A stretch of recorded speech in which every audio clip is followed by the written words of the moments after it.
Nessa minha bamboteia tu nunca prestou atenção. No bico do fuzil, toma só rajadão. Vai, toma, toma, toma, vai, toma rajadão. No bico do fuzil, tu nunca prestou atenção. Vai, toma, toma, toma, vai, toma rajadão.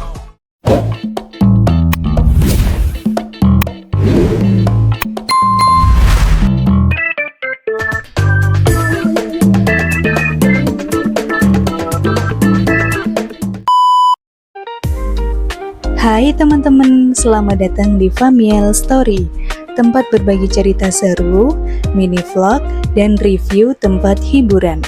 Yuk ikuti setiap perjalanan kami, karena setiap perjalanan selalu punya cerita. Jangan lupa like, komen, dan subscribe ya.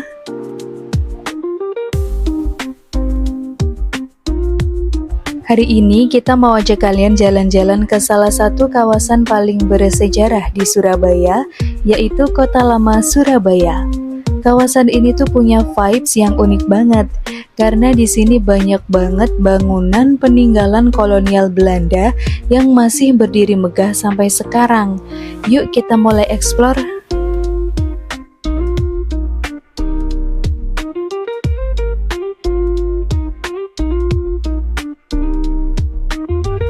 Nah, kalau untuk parkirnya itu diarahin di area Jembatan Merah Plaza ya guys.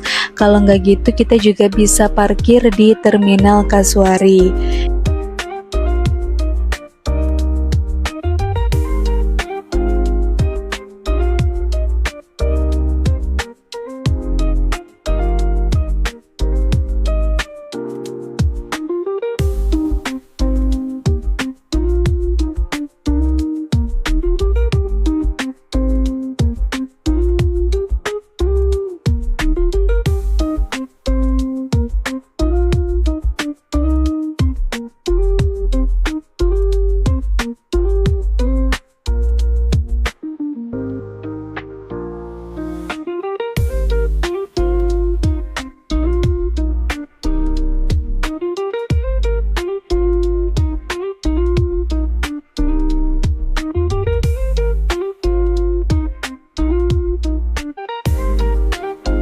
Selain itu, di kawasan Kota Lama Surabaya ini juga ada taman yang berisi banyak fasilitas umum seperti lapangan basket buat berolahraga, ada juga playground buat anak-anak, dan beberapa papan informasi mengenai sejarah Kota Surabaya.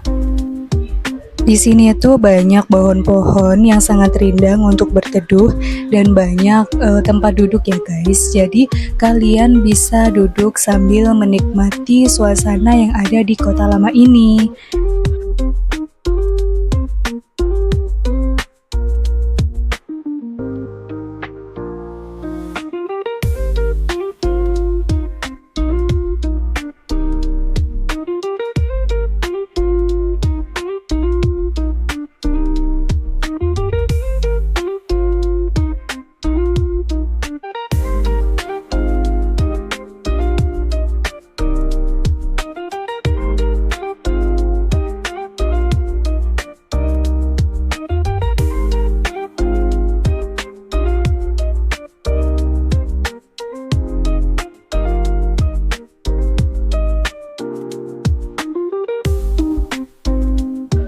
Nah, ini merupakan monumen pertempuran Jembatan Merah.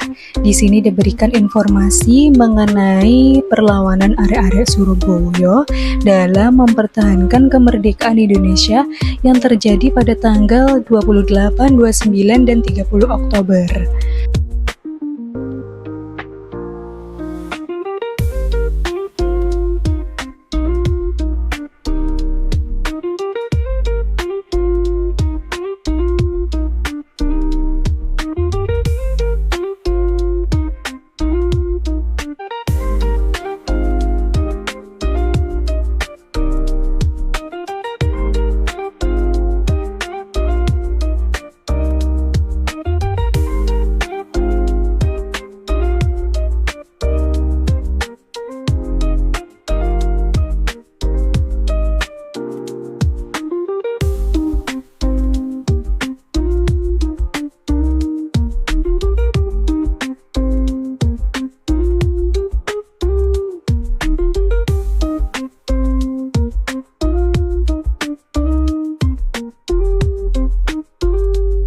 Di area kawasan Kota Lama Surabaya ini juga ada salah satu monumen unik yang menarik perhatian, yaitu Monumen Mobil Malabi. Sekilas, monumen ini terlihat seperti mobil antik biasa di atas tugu. Tapi ternyata mobil ini punya kisah sejarah di baliknya loh guys. Jadi ceritanya tuh bermula pada tahun 1945, tidak lama setelah Indonesia merdeka. Saat itu pasukan Inggris datang ke Surabaya untuk melucuti senjata tentara Jepang. Salah satu komandannya bernama Brigadir Jenderal Malabi. Tapi ternyata kedatangan pasukan Inggris ini memicu ketegangan dengan para arek-arek Surabaya. Ketegangan itu akhirnya pecah pada tanggal 30 Oktober 1945. Saat itu, Brigjen Malabi terbunuh di sekitar Jembatan Merah. Peristiwa ini menjadi pemicu pecahnya pertempuran 10 November 1945, salah satu pertempuran paling dahsyat dalam sejarah di Indonesia. Nah, mobil yang kalian lihat di sini adalah replika dari mobil yang digunakan Brigjen Malabi pada saat kejadian itu. Mobil aslinya itu terbakar habis, tapi monumen ini dibangun untuk mengenang momen penting itu. Sebagai pengingat bahwa semangat perjuangan adik-adik Surabaya nggak pernah padam. Sekarang, monumen mobil Malabi ini jadi salah satu spot bersejarah yang sering dikunjungi wisatawan saat menjelajah kawasan Kota Lama Surabaya. Jadi, selain menjadi tempat foto-foto keren, monumen ini juga mengingatkan kita betapa pentingnya mempertahankan kemerdekaan Indonesia.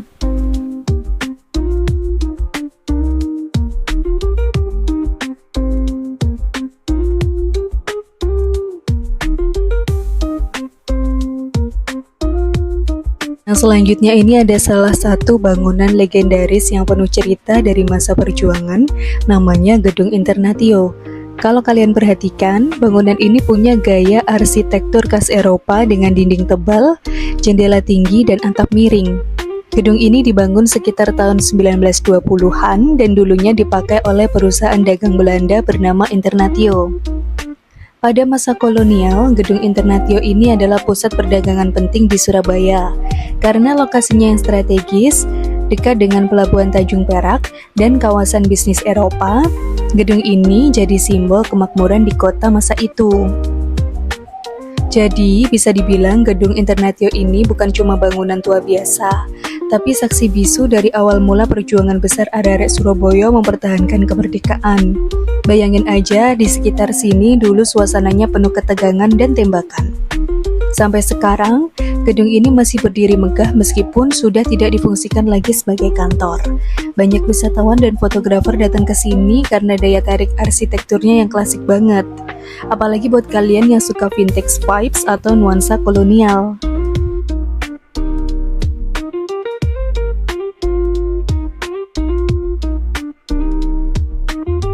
Di sini juga terdapat fasilitas umum berupa musola dan toilet.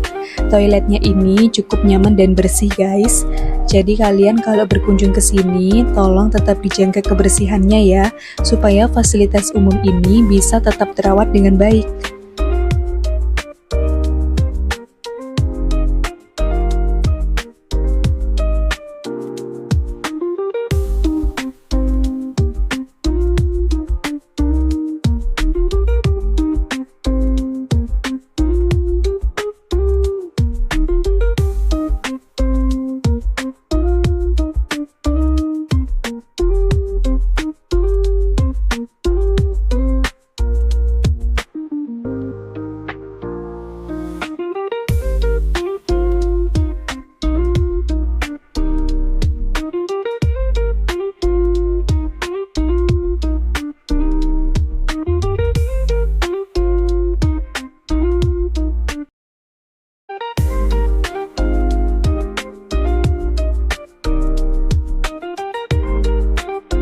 Di seberang jalan itu ada gedung bank kolonial tua yang dulu jadi pusat ekonomi di masa penjajahan.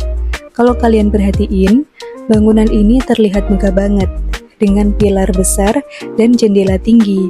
Desainnya masih mempertahankan gaya arsitektur neoklasik Eropa. Bangunan ini dulunya merupakan kantor salah satu bank Belanda yang menjadi cikal bakal bank-bank besar di Indonesia sekarang. pada masa kolonial, kawasan kota lama Surabaya ini menjadi pusat perdagangan dan keuangan. Disinilah para pedagang, pelaut, dan pengusaha Belanda dulu melakukan transaksi besar. Gedung-gedung bank kolonial ini bukan hanya tempat menyimpan uang, tapi juga simbol kekuasaan ekonomi kolonial di masa itu.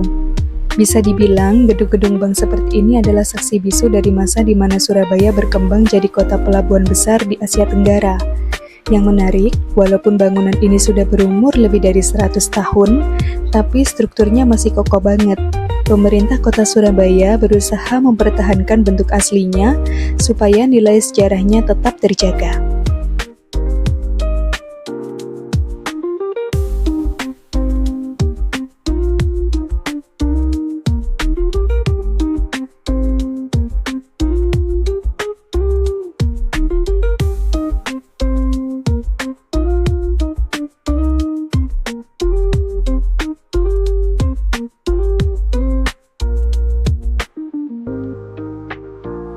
Nah, selanjutnya nih guys, kita berjalan ke arah Jalan Gelatik, salah satu spot bersejarah yang punya hubungan erat dengan industri legendaris, yaitu perusahaan sirup tertua di Surabaya. Sekilas, Jalan Gelatik ini kelihatan seperti gang sempit biasa, tapi ternyata dulunya kawasan ini adalah jantung aktivitas ekonomi pada masa kolonial Belanda. Banyak bangunan tua di sini dulunya digunakan sebagai gudang, kantor dagang, sampai pabrik rumahan.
Nah, salah satu yang paling terkenal di kawasan ini adalah perusahaan sirup legendaris Surabaya, yaitu Siropen.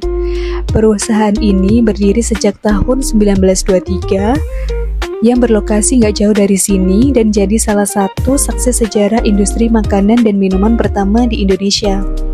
Bangunannya bergaya kolonial banget dengan jendela tinggi, langit-langit besar, dan dinding tebal dari bata merah. Desain seperti ini khas banget bangunan Eropa di masa itu dan jadi ciri khas kawasan kota lama Surabaya.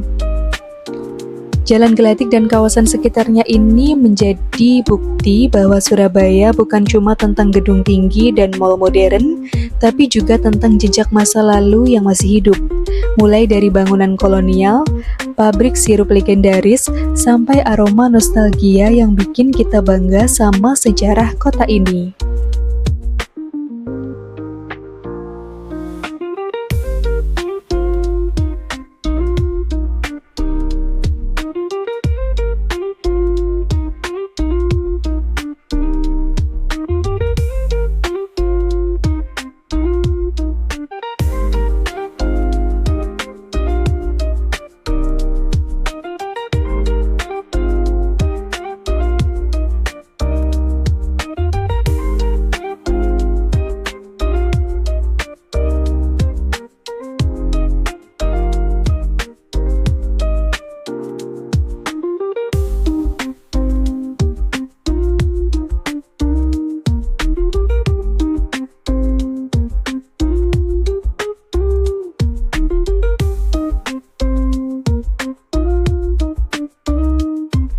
Nah, di sekitar sini juga banyak banget bangunan peninggalan kolonial Belanda yang masih berdiri kokoh sampai sekarang.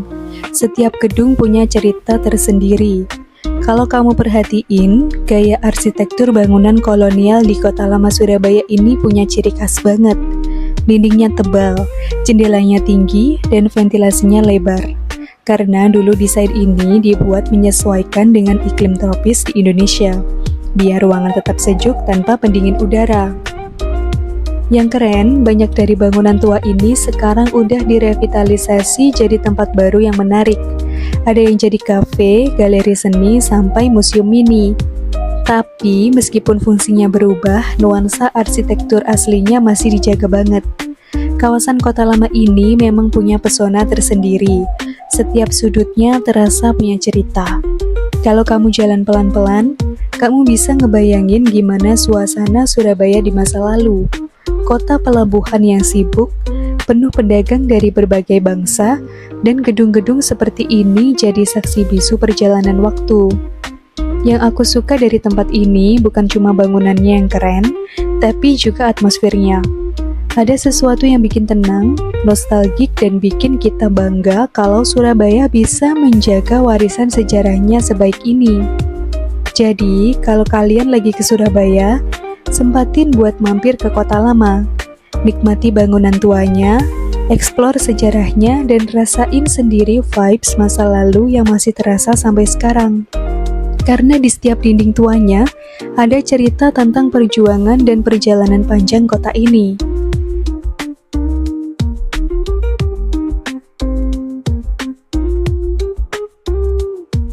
Oke guys, sekian dulu keseruan video jalan-jalan kita di Kota Lama Surabaya hari ini. Kalau kalian suka sama konten kita, jangan lupa like, komen, subscribe, dan nyalain lonceng notifikasi supaya nggak ketinggalan keseruan video jalan-jalan kita berikutnya. Terima kasih ya sudah menonton. Bye-bye.